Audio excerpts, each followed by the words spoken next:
Welcome to the FYI Show. This is will.i.am on Sirius XM, and we have an awesome guest. An honor to be talking to this artist, contributor to culture, mi amigo. We go way back. Way back. Super, like 90s. 98. Oh, we're getting old. Damn, no, you look the same.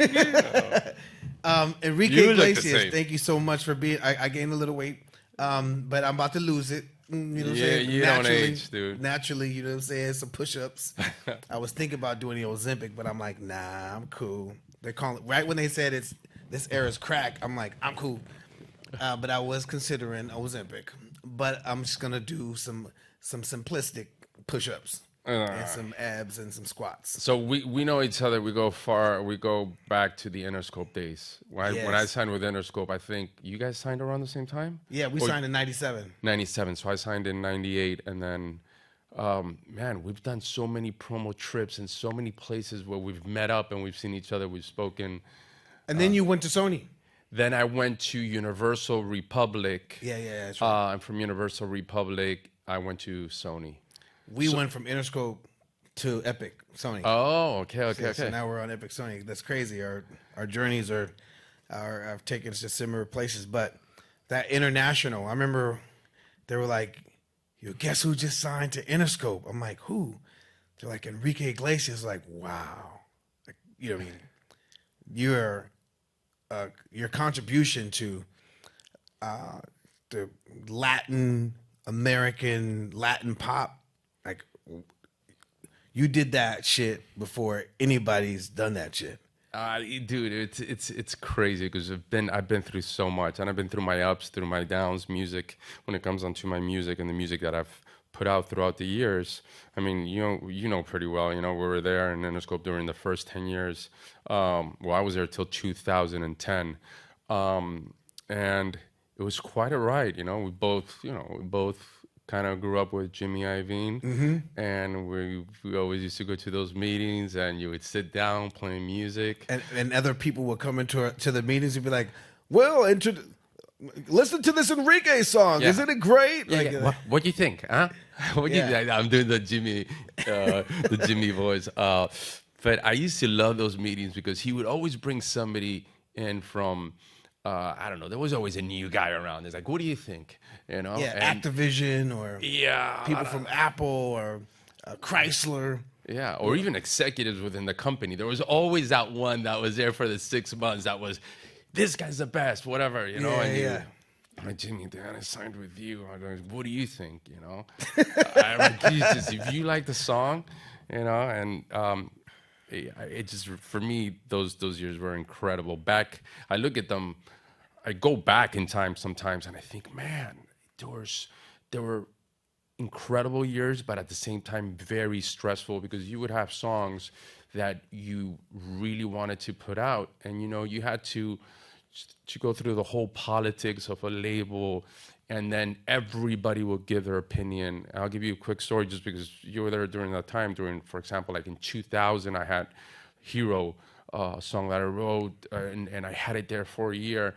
And Jimmy's like, man, we need an up tempo for the album, and I don't, And then when I played him that song, I do have to say that when he heard it, he was like, man, this is a great song, but we didn't think it was the first single, because back in the day, it always had to be an up tempo as a first song, you know? Yeah, similar.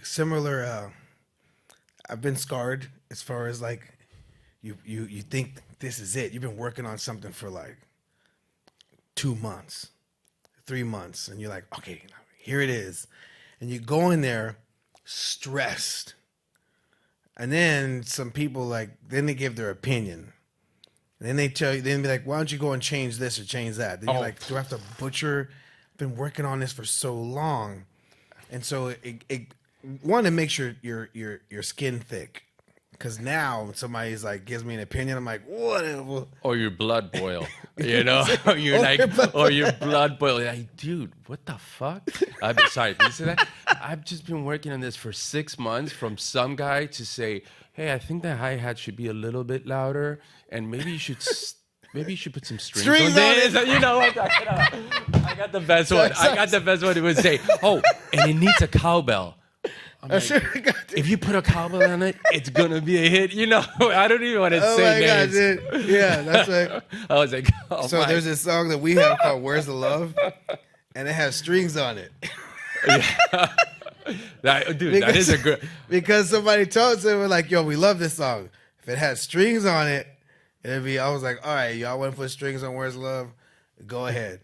So, ching, ching, ching, ching. That was the strings on it, but it was the same. But it was a hit. It was that was actually the first time that I got introduced to you. I mean, I know you guys have been around for a while, but I remember listening to that song. Look, I get goosebumps thinking about that song because I'm like, man, will.i.am, the Black Eyed Peas are on the same label. This song, you know, there's the tipping points in somebody's career. For me, that song, when I listened to it, it was so inspiring and it was so cool and it was so good. I still listen. There's those songs, you know, like, for example, I'm talking about since we're label mates and other people in the label, you know, like when Lady Gaga had her first hit, you know, there's those songs. For me, that one that you guys had, that first one that you're like, man, this breaks careers. These are those type of songs that just inspire any artist that is listening to the song. And I'm not saying this to smoke, to blow smoke up your ass, but I listened to that song and it was inspiring. I'm like, man, I want to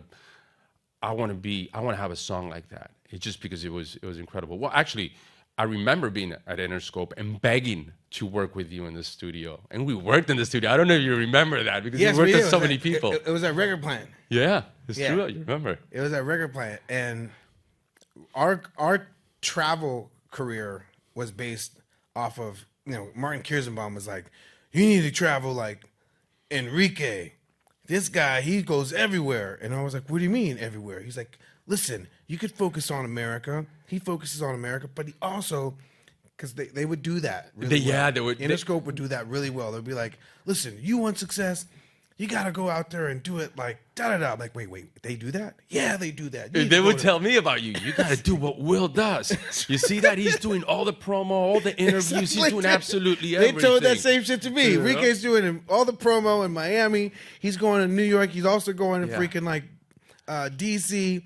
He goes to France. He spends lots of time with Gigi in France. He goes all the And you know what? I do got to give it to Martin Kirsenbaum because he was the head of international. And a lot of times you forget. I mean, the U.S., of course, the U.S. is the number one market for music. But a lot of people forget that, 60% of the market for music out there, you know, you got to travel. You got to do the whole thing. Especially, I mean, I look back at it now. I'm like, man, I don't know how the hell I made it, because there was days, we've been through this, that we were so tired. Like I would go to, there was, each country had their way of doing promo. Germany, I would go there and I would go to 5 different cities in Germany, and it would, you know, it was, you'd be in the hotel, 8 o'clock in the morning, sit down, and they would have a list of, I kid you not, you know, like 40 interviews. And I remember by the 40th interview, you're like, oh my God, what do I do? Yeah, like what do I 30 interviews in, and it's like the similar questions would be like, so, Enrique, so your new album. Yeah. Why? But it was worth it. Why? But sometimes the English barrier, the loss in translation, they would be like, I remember when France, we were like, hey, it's a Black Eyed Peas, Appel, Taboo, will.i.am, and Fergie, why? Because I knew what they really wanted to ask, but they just couldn't. And by the 30th interview, the translator was burned.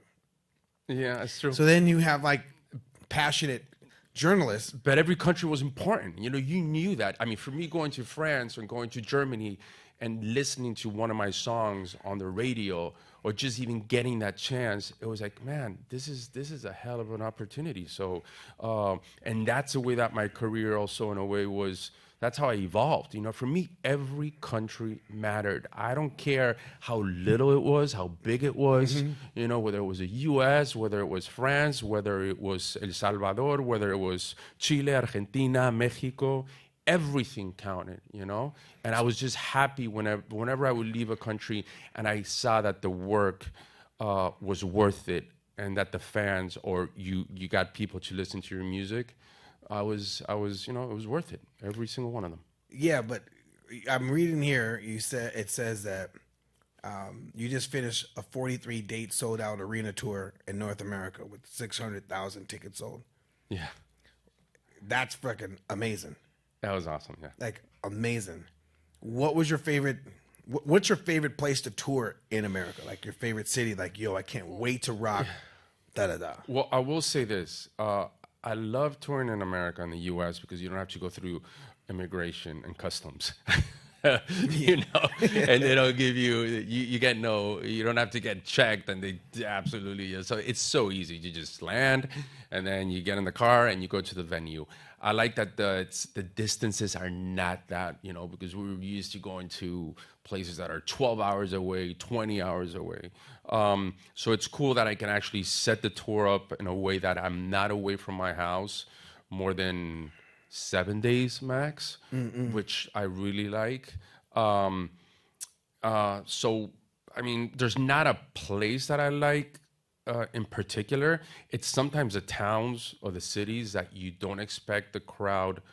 You don't know what to expect, and the crowd is amazing. So, I mean, like, I remember in this tour, man, Oklahoma was incredible. There's just places, and then there's other places that you've been to a million times, like whether it's in LA, but there's just shows that are more special, and that maybe, and a lot of it has to do with how you feel that day, because there's, you know, you, in a way we're actors, but we can't really hide a lot of the way that we feel in particular that day. So, I mean, every show's different, and what I do try to make sure is that I don't take it for granted.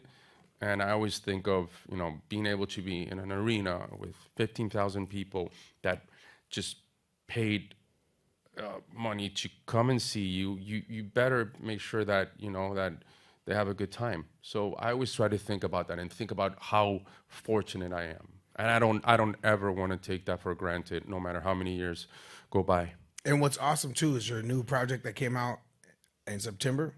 In September, and yeah, it came out in September. Then the album came out a few months ago. September, no, the one from 2021. Oh, from 2021, yeah. Final album one. Final volume one, and then I just put out Final volume 2. And that's it. My last 2 albums. No, so wait. That wasn't just the title? That's for real? No, that was for real. And the reason why, I mean, I can say this openly, I did volume 1 and volume 2. I would have done just 1 volume, but my record deal was for 2 albums. So I had to do volume 1 and volume 2. I got to that point in my career where I don't feel like I don't want to record. I want to record, but I don't want to do a whole album. I've put out 12, 13 albums. So my process for making albums, I mean, I've seen the way you work. You know how it is that you do 100 or 150 songs to get to those 10 songs.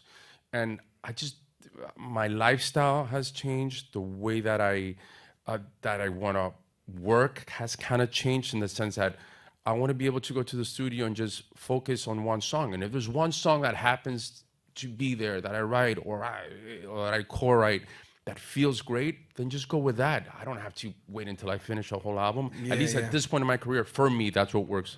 You know, everybody's different. Every singer, every artist, every songwriter is different. But was it awesome having a project that has people like Bad Bunny, Nicky Jam, Farruko, Mike, Zion, and Lennox? I love those. Wizine, what? Yeah. And Pitbull, like all on one project. Yeah, I mean, they've become friends. For me, for example, Wisin y Yandel, that was the first collaboration that I ever did was with my first album with Interscope, which I got to collaborate with Whitney Houston. And that to me was incredible. But after that, I didn't do that many collaborations until 2007, where I met Wisin y Yandel, and they came from the reggaeton world. And a friend of mine I said, why don't you guys work together? I was like, man, I don't know if is that really gonna work? And we started to work on a song, and I was and we worked together, whatever they were finishing it up, and then I was traveling to Europe. I was in Estonia doing a show, and they sent me the song, and I remember, to be completely honest, the first time I listened to it, and it was a song that all of us wrote together. I was like, what is this? I listened to it the first time, and I was like, this doesn't work. And then I listened to it the second time. I remember perfectly. I was in my hotel room, and I'm like, "Oh shit, this is incredible." And to me, that was a tipping point where I said, I need to start working with other artists, especially with other artists that come from different genres. That's the only way that I'm gonna evolve musically. Mm-hmm. Yeah. This was back in 2008. So it from there on, then I started working with Pitt, with Nicky Jam, with Miranda Lambert in this case. Just it's good. It's always helped me, because I know that I have a certain style of writing, and if you don't work with other songwriters, you eventually you could easily get stuck, and your style is not going to progress. It's not going to evolve. Yeah, and congrats, because being around for as long as you've been around, to have something that comes out, in this era that performs to the tune of like 4 billion streams. Fuck out of here, bro. That's a lot of streams. Yeah, I've had a lot of misses too, by the way. We were talking about the songs that did well, but Yes. I've had a million misses. Okay, let's talk about the misses. That one miss that nobody knows, but who knows it? They talk about the ones that everybody knows, them 4 billion motherfucking streams. That's hard. I know, but to be honest, I mean, out of the music that I put out, probably 5% has been successful. There's another 95% that hasn't been as successful, but it's been rewarding for me. It's part of the process. I mean, yeah, and it's I don't make. I mean, look, of course. I mean, I want songs to be successful, but I do it. I like making music, period. And that's also another thing that I always talk about, that I don't want to do music right now just because you have a label deal and you got to turn in a certain amount of songs. I want to keep on doing songs and be just as passionate as I've always been about it. If I happen to write a song or co-write a song that comes along that I love, then let's do it. But I don't want to have the pressure of, hey, you got to turn in an album. Or you got to turn in this amount of music. No, I want to turn in music. I might go 2 years, 3 years, 4 years without writing something that I like. So it is what it is. And what about your rum business? My rum. Okay, so the alcohol, the spirit business is. There's side businesses that I've done, and they've mainly been for fun. And just kind of experimental. Really what I do is music. That's I don't look at it as a business, but in a way it is the only business that I really, really, really understand.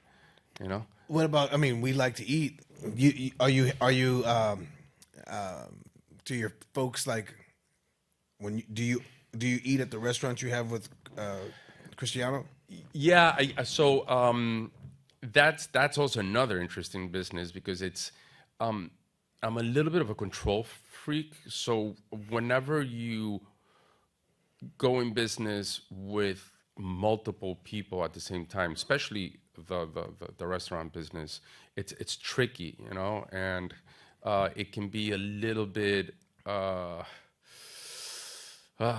stressful. But then again, I've tried that. I did the rum business because. Whether it's successful or not successful, because I like the rum. I usually do stuff because I want to try it and because I'm in some way passionate about it. You won't get me to do something that I'm just say, oh yeah, just give me a paycheck and let's go ahead and do it. In the case of the restaurant business, whether it be Tatel or with Atlántico or anything that I've done, is because at some point I was passionate, whether it worked or it didn't work. Well, the thing I like about the Atlantico rum is, as everyone's chasing like tequilas and vodkas, you know what I'm saying? Like, rum is just as enjoyed. Yeah. and by putting like star power behind, you know, other elixirs or spirits is really freaking smart. And it's just a matter of time. You know, the more time you put in, the more like since 2000, whatever. What's the year that it? 2010. It's interesting you say that because at the time, like, why are you getting into rum? Everybody's doing vodka, and and everybody's doing tequila, and I'm like, I don't know. I like this rum. When I go, out with my friends on the boat, where I'm out there in the beach. I love going to the Bahamas. That's what I drink during the day. I'll drink some rum and Coke, or just rum on the rocks. Yeah, that'd be dope if there was just rum and Coke collaboration with Coca-Cola. Yeah, it would be pretty cool. That'd be pretty dope. Yeah. Yeah, that'd be dope. Actually, we would mix it with anything. I would mix it with Sprite Zero. I like it. And what's next? Because I know that you're not the kind of person that's you just said it here, like these are your last albums, but that's not the last of you making music. No, it's not. And I think I've made that pretty clear. But I still get a question. Oh, so you're that's it? You're retiring? No, I'm not retiring. I just don't want to make albums anymore. I'm going to keep on writing songs, and it might take some time until I stumble upon that song that I want to put out there, and I want to talk about it, But also, in a way, again, we've been doing this. I mean, I don't know. I'm sorry. Excuse my ignorance. I don't know the last song you guys put out. The last record that we put out was with that succeeded is with Shakira. Oh yeah, I've heard that song. Don't you worry. And then we have another record that we put out with J Balvin. J Balvin and Ritmo. I like and that record. Mamacita with Ozuna. Yeah. And now we have this new record with El Alfa. How funny! I have a song with El Alfa too on my album. And Becky G called Tonight, and it's coming out on the Bad Boys 4 lead soundtrack. Comes out on the 10th of May. You know what I like about you guys? That you always included the whole Latino movement in there. You guys, I think I can tell it. You always got it. You live in LA. You're very close to Mexican people and people from Central America. Yeah. And then you started. A lot of people were not that open to it many years ago, and even now it's tough sometimes. Because there's that cultural divide. But you don't give a shit about that. You actually you take that in and you make it part of your music, which is really cool. Being born and raised around Mexicanos was like the best thing. What's the only thing I know, but I can't imagine being in something that rich of culture, spirit, vibe. Yeah, like. Dude, Mexico is a chingon, like just like whole fucking shit. So I just love being in that environment, and it's the reason why Black Eyed Peas are the kind of group that we are, where we worked with like Daddy Yankee back in 2004, or Sergio Mendes and Joan Sebastian, and Juanes. We were always open to work with you, Ricky, and like. Always just down from the jump. Before we did the Grammys in 2004, we did the Latin Grammys in 2003. The Latin community took us serious way before the gringos. And you know what? It's a thing that us Latinos, we kind of feel it when somebody's for real or not, or they're just doing it. And again, I'm not saying this because I'm here in front of you, but you could tell you really embraced it. And you really love it, which is really cool. And I will say this, my career started in Mexico, and I've always said, they always ask me like, who do you think is the most loyal audience? I'm like, if you notice with Mexicans and their families, like the kids, the parents and the grandparents, they'll listen to the same artists. Their level of loyalty when it comes down to musicians and to artists, that's why there's that. That's why they're able to last for so many decades. It's because the fans are so loyal. I'm not saying that other countries are not as loyal, but that's the one thing since my career started in Mexico. I saw it, and I would see it with other artists. Somebody like Juan Gabriel, for example, you would see that parents and their kids and their grandparents would listen to it and listen to him and go to his shows. Someone like Vicente Fernandez, and the same thing applies to so many artists.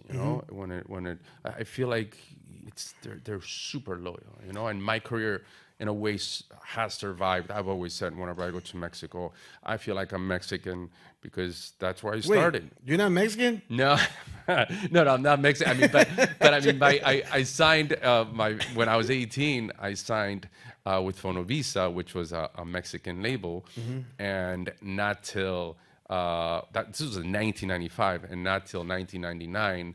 Once I had turned in the 3 albums that I owed them, I went over to Interscope. And the only reason why I did that is because they didn't record artists that would sing in English, Yeah. And I had a song that was in English, so it made sense. And by the way, that was probably the toughest decision in my career, because at the time, Fonovisa to me was like they were my family, and they were one of those record companies that it was a small record company, but man, they were like the president, Guillermo Santizo. He was like a father figure, I knew he had my back, and whenever I would tell him, hey, I'm going to these other places where you guys don't have a label, but I know you're being distributed through, whether it be a Universal or through Sony or whatever, and they're not paying that much attention, he would pick up the phone and he would fly there himself and just make, it was... That's the reason why your arena tour in America, to me, is so impressive, and like I salute, because as you just said, touring outside of America, if you have success, you'll have success for decades. Yeah. While America disposes a lot of stuff, but if you're able to keep and sustain success in America, that's like iconic, and you are like iconic. Thank you. Congratulations on your iconography and your career, your discography, your vibrancy, your love for music, and your passion, your bravery to be like, this is my last album. Wait, volume 1? No. Okay, cool, great. Volume 1 and 2. And then from there, I'm just going to keep on making music at the pace that I want to in the pace form that of I want, singles. That is freaking amazing. And you've been that way since the beginning, down to earth. Like, you're super down to earth. And in the neighborhood I'm from. You think I'm not down to earth? Yeah, bro. Dude, I'm a diva, man. No, there's a lot of fucking there's a lot of freaking like foo-foos, but you've always been super cool, and and like authentic. You know what I mean? You've never have anything on that's chunti. It's always freaking fly, like awesome stuff. You know chunti? No, what is it? So in East LA, chunti's like not all the way fresh. Okay. It's tacky, but you're never tacky. You're always like... That's not what my girl says. She's very tacky sometimes. I always wear the same shit. She goes, man, can you change it up a little bit? I'm like, nah. But thank you so much for being on, spending time with me. It's an honor, because it reflects... It's reflecting my past, building this show here at SiriusXM, the first guest that we have. It's awesome. And thanks for always treating me with, always being so nice, with so much respect, And I don't think you understand. Every time we've ever seen each other and we've crossed paths tons of times, you've always been down to earth too. No, it's a visa for me. So after this, I'm going to go back. I'm like, yo, I just interviewed Enrique, you know what I'm saying? You should have seen back when we was coming up, we'd be like, hey, guess who I just saw in the studio, Enrique. But you're always, it's always a pleasure, bro. Like, you inspired me through my career, and your achievements are like amazing. Likewise. Thanks, bro.